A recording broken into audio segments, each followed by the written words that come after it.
Good morning, everyone. Welcome to my kitchen. Today we're going to be baking a loaf of bread. We are going to have a little chit chat and some coffee, and we are going to draw the winner of the 24 seed packets at the end of this video. So stay tuned and don't skip, or you're going to miss who's going to win it. When we draw the winner, they'll have 24 hours to contact me on my website, and then we can work out the arrangements on getting them shipped to you. So I'm excited for that. In the meantime, we're going to bake a loaf of Italian bread, and then we're going to have a little chit chat. I will put the recipe for this Italian bread loaf in the description down below. So the first thing that we have to do is get started. So I need, for this recipe, we're making 2 loaves. So you can split this in half and only do 1, but we have a big family, so I always need the extra bread. So I'm just gonna go ahead and make 2. So we need 2 cups of warm water. We call it blood warm. It's a little warmer than room temperature. I used to use my thermometer, if you will, your food thermometer, and what you want is under 110. So like 105 to 110 should be perfect. If you go any farther above that, then you're going to kill your yeast. If you stay any lower than that, then you may not actually even activate your yeast to get it to help your bread rise. So let me get some water.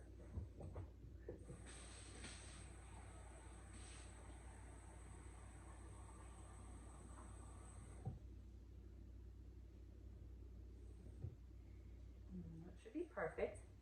I've made this recipe so many times I could do it with my eyes closed and my hands tied behind my back. The next thing that you're going to need is 2.5 teaspoons of self-rising yeast. I get mine in the big packets because I make a lot of bread. So they're the big packets like this. And then I just throw it in a Ziploc baggie and then it stays airtight. I go through mine fast enough that I don't have to refrigerate it. But if you guys buy yeast and you don't think you're going to use it for quite some time, if you just seal it up really, really good, you can pop it in your fridge and it'll last forever. And the next thing that you need is honey. Now I'm going to show you my little hack, my little life hack here. We need 2 teaspoons of honey. This is spray olive oil. I just get it from the Aldi. I coat my teaspoon with the olive oil. We're going to be using olive oil in this recipe anyway. So if you coat your teaspoon with olive oil before you put your honey in, all the honey goes into the bowl and none of it stays stuck in the spoon. 1,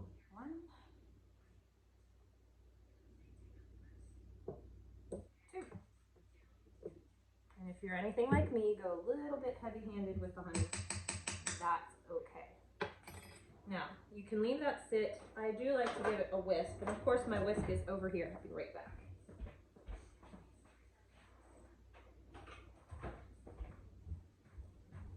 I just like to give it a little whisk real quick to get everything worked in together. Now that's going to sit for about 5 minutes until it blooms. I'll try to show you the bloom process when it does. You'll know when it blooms because it'll just, literally the yeast will just, it'll bloom. I don't know how else to describe it. But I did want to talk to you guys today about egg prices.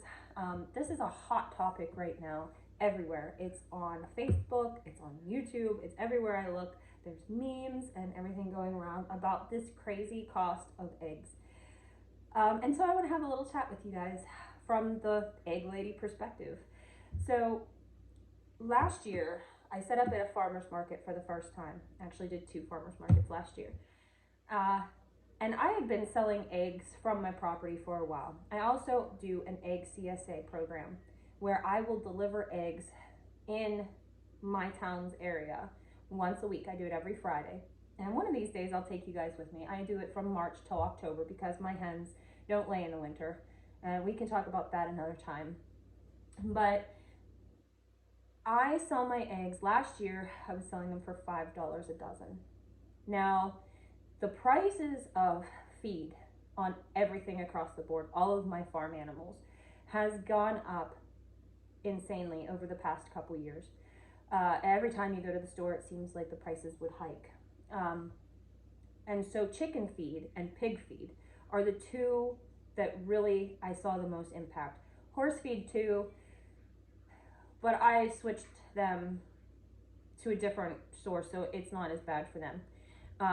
But the chickens require high protein in order to lay an egg and to have a nice shell. Now, I'm fortunate because it bloomed. Hold on. You see how it bloomed right there in the center? That's what I'm talking about. So let's get going with this bread recipe, and then we'll continue our conversation as we go. Okay, back to this recipe. I'll move you guys back so you can see what I'm doing. We'll have about 5 minutes time once I get this going. So now we need 4 teaspoons of olive oil, or tablespoons, I'm sorry.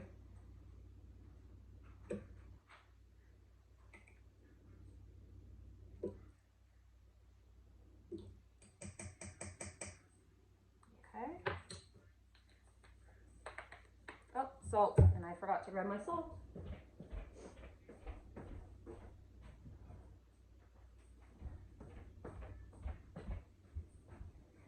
I try to have everything here, and it never fails that I miss something. So 2 teaspoons of salt. I prefer Redmond salt or pink salt, like Himalayan salt. But this right here that I have is kosher sea salt, and I like that too. I like a coarser salt. I don't like to use table salt, especially for baking breads, because the iodine in it can sometimes leave a weird flavor that I just don't care for. So we'll go ahead with that, and then you just need 5 cups of all-purpose flour, nothing fancy. I get mine in these giant bags, 50-pound sacks. I go to an Amish bulk food supplier, and I get my flour from them. And I don't do this fancy.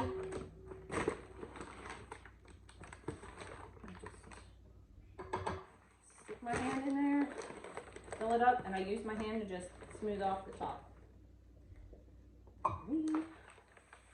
And I am one of those people that try not to, but I will make a mess when I'm baking, and it's usually because I'm going 90 miles an hour. There we go. 5.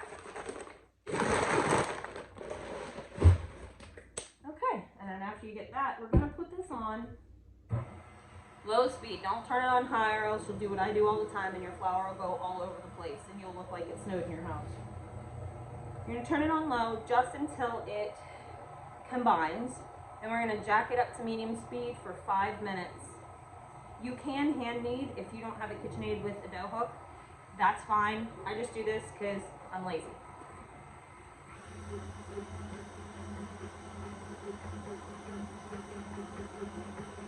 I'm playing a game of Russian roulette here because the flour isn't quite mixed in yet, but it's coming together. There we go. You can hear the way the mixer changes, the way it sounds. That's when you know you're ready to start kneading. Okay. 5 minutes on the clock, let's go. Okay, so we were talking about eggs. So chickens need high amounts of protein to lay their eggs. So chicken feed used to be $10, $11 a bag. Now it's jumped up to, I'm gonna pick you guys up because the mixer's shaking everything. Now it's jumped up to $19 a bag for the same stuff that I was getting. Now I have it to my benefit that we free range our chickens, which means we let them out. They have the run of the place. My gardens and anything I don't want them on is actually fenced in, rather than them being fenced in. So we go ahead and let them run around, which means they get to peck bugs and do all the fun things, the worms, and they get to live a chicken life, you know, and all of those bugs and worms is actually high in protein for them. So we're able to reduce our feed inputs a little bit by letting them run around and do that. Somebody that doesn't have the advantage of free ranging their birds is going to have to feed more than what we do. So we were able to keep our costs down a little bit from the other people that raise chickens. That being said, I was selling my eggs for $5 a dozen, and I can't tell you how many times we had people say, that's expensive for eggs. I understand, I get it. Last year eggs weren't that expensive, and it didn't seem like they would ever be that expensive. But here we are. We're in the year 2023 and eggs are $5 a dozen, give or take, at the grocery store. At Walmart, I think Aldi is still $3.44, $3.50, maybe $4 a dozen.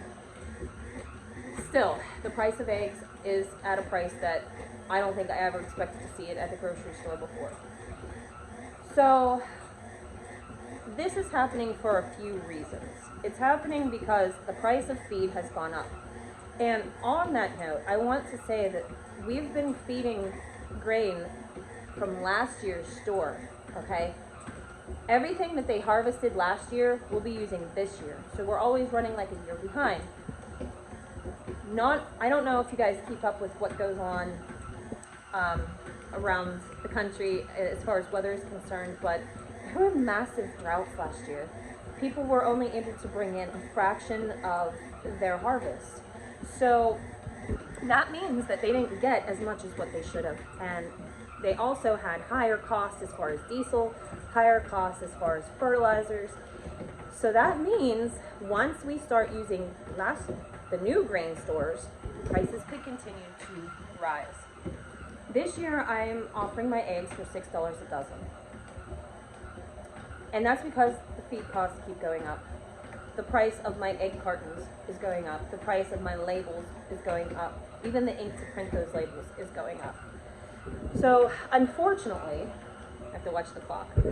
Unfortunately, those prices are getting passed on to the purchaser. And that's just the nature of it. I try very hard to keep my prices down. I know people that are selling their eggs for $8 a dozen, and people are buying them. But I don't feel super comfortable doing that, and I always try to do the best by the customer because my main goal is to give you guys really good food at a reasonable cost. So that's kind of just my, sum up of what's going on with the eggs. And also, when you're buying store-bought eggs, I do want you guys to know, those store-bought eggs could be a month, 2 months old. There are some things to the store-bought eggs, got 1 more minute on the clock, that are a little bit different than the home-raised chicken eggs. So the chickens, when you're getting store-bought eggs, they're kept in cages, and they're kept under lights 24 hours a day, 7 days a week. Those lights stimulate daylight from outside, and that encourages the chicken to lay all year round. Whereas in nature, chickens won't lay all year round. They stop in the winter because of shorter hours of daylight. All right, we reached our 5-minute mark, and I'm sure you could hear the difference in the sound of the dough. Put you guys back down.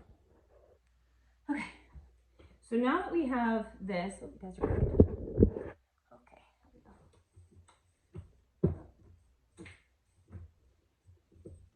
You can see our dough's come together really, really nice. Not again. Oop.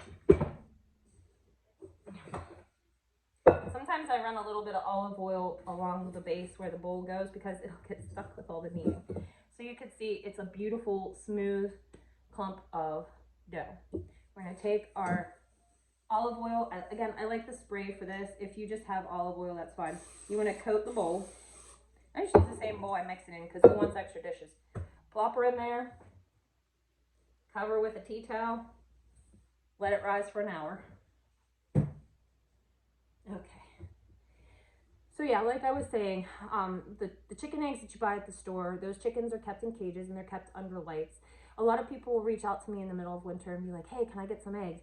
And I always have to say, I'm so sorry, I don't have any right now because my chickens, they don't lay in the winter. I don't force my girls to lay. A fun fact and an interesting one that I actually just learned not that long ago, like a couple years ago, was that chickens are born with every egg they're going to lay over the course of their life. So if you force them to lay, that just means they're going to stop laying sooner. So we let our girls just have their natural cycle.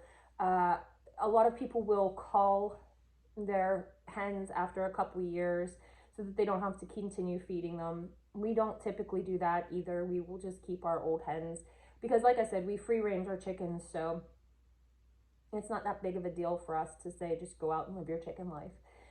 So that's what we do around here. And yeah, by the time they collect those eggs in the factories where the chickens lay, and they put them in the box, and then they put them on the truck, and then they take them to the grocery store, and they sit on the shelf, those eggs could be a month or two old by the time you purchase them. Eggs last a very long time once they've been refrigerated.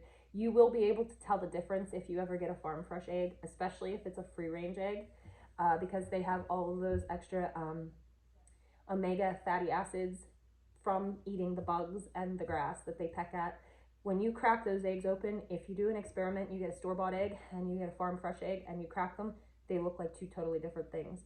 One's yellow, kind of anemic looking, and the other one will be bright gold.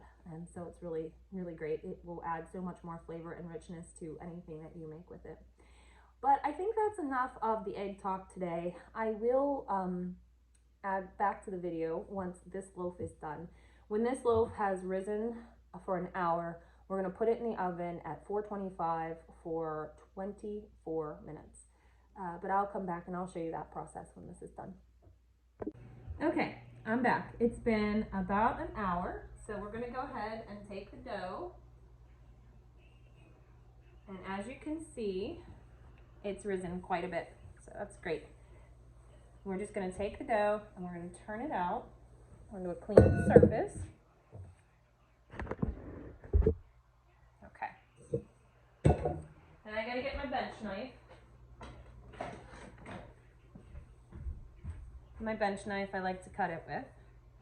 I'm going to cut it in half, because remember I said this makes 2 loaves. Then I flip this side up, and we're just going to go like this. Stretch and fold. Stretch and fold. Stretch, oops.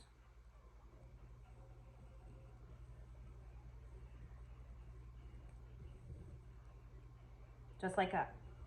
Put it on our baking sheet that I have lined with parchment paper, and do the same thing with this one. You're just tucking everything in so you can make a nice smooth loaf on the other side. Pinch it all together. Look at that, perfect. So we're gonna put it on our baking sheet. Our 2 beautiful loaves, and then you're gonna come in with a good sharp knife and you're gonna score the top. So that gives the surface room to rise and spread, and it won't crack on you. You don't want too much surface tension. And that's what you have. And we're gonna put this in the oven for 24 minutes, and I'll show you what it looks like when it's done. Okay guys, we're back one last time. I wanted to show you the bread. It's all done. Look at those loaves, aren't they beautiful? They're too hot to slice right now. So I'm not gonna do that because I just took them out of the oven and they're piping hot. But I did want to announce the winner of the seeds. So like I said before, you'll have 24 hours to contact me. Go to my website and shoot me an email over there. And then I will work out the shipping plans to get those seeds to you. But the winner is Jenna Bill. So Jenna Bill, you commented on vlog number 2 and you subscribed to the channel, which is awesome. So just go ahead and shoot me an email and we'll get these seeds out to you. I want to thank everybody for subscribing and liking the videos, and the ones that comment. Thank you so much. That does help with the algorithms. And like I said, we're trying to grow the channel because we do want to reach as many people as possible. I want to help everybody, you know, bake stuff and can stuff, and I'd love to show everybody what we do around here. So it really, really means a lot. I know some of the videos might get a little monotonous or a little boring, but it means the world to us that you guys stick around. So until next time, we'll see you later. Have a great day. Bye.